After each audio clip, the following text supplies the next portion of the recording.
देखिए दोस्तों, यह कावड़ें सज करके तैयार रखी हुई हैं। भाई लोग हैं, ये गंगा स्नान करके आए हैं और कावड़ों को इन्होंने सजा दिया है पूर्ण रूपे। जो पौराणिक कावड़ को चढ़ाने का तरीका है वो यही है। कावड़ें सज करके एक ग्रुप में 8-10 कावड़ें ये तैयार रखी हुई हैं और इन कावड़ों को ये ले जा रहे हैं। भाई से मेरी बात हुई थी अभी, जो है खड़ीश्वरी कावड़ बोलते हैं इसको। खड़ीश्वरी का मतलब है कि खड़ी हुई अवस्था में ही कावड़ को रखा जाता है। यदि कोई थक गया है कावड़ती भाई, या विश्राम करने की अवस्था में विश्राम करना चाहता है, तो दूसरा जो साथी होता है उनको, भाई जो भोले बाबा के भक्त, वो उनको थाम लेते हैं उस कावड़ को उतने समय के लिए, या किसी पेड़ वगैरह पर टांग दिया जाता है।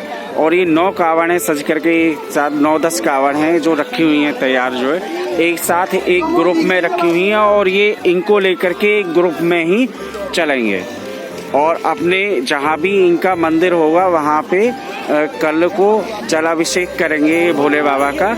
इन कावड़ों में जो ये आपका, जो अभी मैं आपको दिखा रहा हूँ भाई नज़दीक से थोड़ा सा, ये देखिएगा, ये जो आपका दलिया सी बनी हुई है, दोनों साइड में बनी हुई होती है ये, तो इसमें जो है जल रखा हुआ रहता है। और उस जल को देखिएगा, जैसे ये देखिएगा, ये कावड़ की जो आपकी डलिया है, इस डलिया में जल रखा हुआ है, घंटी वगैरह लगी हुई है, सब जो आपका पूरी तरीके से डमरू वगैरह, भोले बाबा का खिलौने वगैरह, ये सारे जो है रखे हुए हैं। और इस डलिया का जल जो होता है उसको शिव बाबा पर, भोलेनाथ जी पर चढ़ा दिया जाता है। हेलो दोस्तों, तो ये मैं कावड़ आपको दिखा रहा हूँ। ये यहाँ पर 4 कावड़ सज करके तैयार रखी हुई हैं, तैयार हैं। देखिएगा, ये पैरों में नूपुर बांधे हुए, इसको घुंघरू और पंसूरी बोलते हैं। कावड़ती भाई हमारे जो घूम रहे हैं बिल्कुल तैयार हैं। कावड़ जल भर लिया है इन्होंने कावड़ों में। और जल से रिलेटेड मैं एक बात आपको शेयर करना चाहता हूँ दोस्तों, कि जल दोनों साइड में, जैसे ये आपका देखिएगा, ये जो आपका टोकरी बनी हुई है कावड़ के अंदर, तो दोनों साइडों में बराबर ही होना चाहिए। क्योंकि अगर जल बराबर मात्रा में नहीं होगा, सपोज कीजिए आपने एक टोकरी में जल रख लिया एक कंडिया में और दूसरी में नहीं रख पाए हैं, तो वो कावड़ का बैलेंस सही से नहीं बन पाएगा और कावड़ती भाइयों को कावड़ ले जाने में काफ़ी दिक्कत का सामना करना पड़ेगा। इसी क्रम में मैं आपकी जो मुलाकात करा रहा हूँ इन भैया से, कावड़ती भाई हैं ये हमारे, जो कावड़ भरने के लिए आए हैं अनुपशहर जेपी घाट पर। भैया क्या नाम है आपका? मेरा सौरभ कुमार। इनका नाम सौरभ कुमार है। कहाँ से आए हैं? हम आज चीमनपुर चंडौक के पास। चंडौक के पास से? चंडौक के पास चीमनपुर। चंडौक के पास में चीमकपुर गांव है, हाँ वहाँ से ये आए हैं और कावड़ भर करके ले जा रहे हैं। तो ये कावड़ अभी देखने में आया है भाई कि कावड़ों को तरह तरह की कावड़ चल रही है। कहीं पर डाक कावड़ चढ़ाई जाती है, कहीं पर आपकी कलश वाली कावड़ चढ़ाई जाती है, लेकिन हमारी जो पौराणिक कावड़ों को चढ़ाने का तरीका है वो यही है। इसी तरीके से कावड़ों को भक्त लोग ले जाते हैं भर करके और भोले बाबा पर जलाभिषेक करते हैं।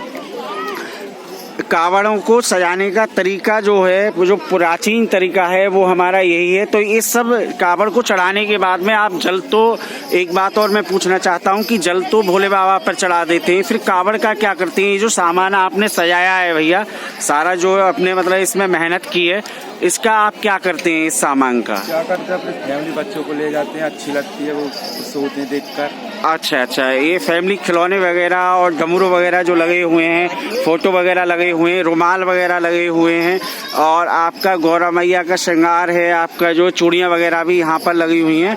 तो ये सभी जो, जैसे जो आपका कावड़ उठाने के लिए जो चलते हैं, उनका एक नियम होता है कि घर में बड़े ब्रह्मचर्य के साथ में बड़े मतलब जो कुछ नियम होते हैं कावड़ को उठाने के। उस फैमिली में आपका भोजन को सब्जी वगैरह छौंकने का काम भी नहीं होता है, ऐसा आपने भी सुना होगा दोस्तों। तो उसमें उस क्रम में ये जो अपने मान पक्षों को लिए भी बुलाते हैं। जैसे कावड़ का जो भी सामान होगा वो आप अपने फूफा जी या अपनी सिस्टर वगैरह को, बहन वगैरह को भेंट स्वरूप देते हैं और एक बड़े मतलब जो हर्षो उल्लास के साथ में कावड़ का त्योहार यह जो मनाया जाता है। बने रहिएगा मेरे साथ में अनुज अनूप MT ब्लॉक के अंदर, और भी मैं जानकारी कावड़ से रिलेटेड आपको शेयर करता रहूँगा। कल हमारा लास्ट दिन है। भोले बाबा पर, गंगाधर महाराज पर, आशुतोष महाराज जी पर, महाकाल पर बड़ी मात्रा में बहुत जल अभिषेक होने वाला है।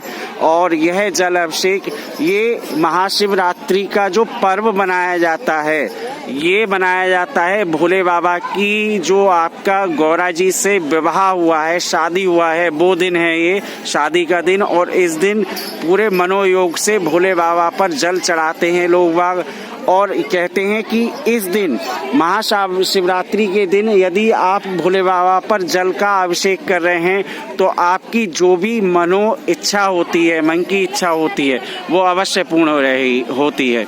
तो भैया आपने इतनी अच्छी जानकारी हमको दी, उसके लिए धन्यवाद। Thank you. जय भोले की। जय भोले की। जय भोले की।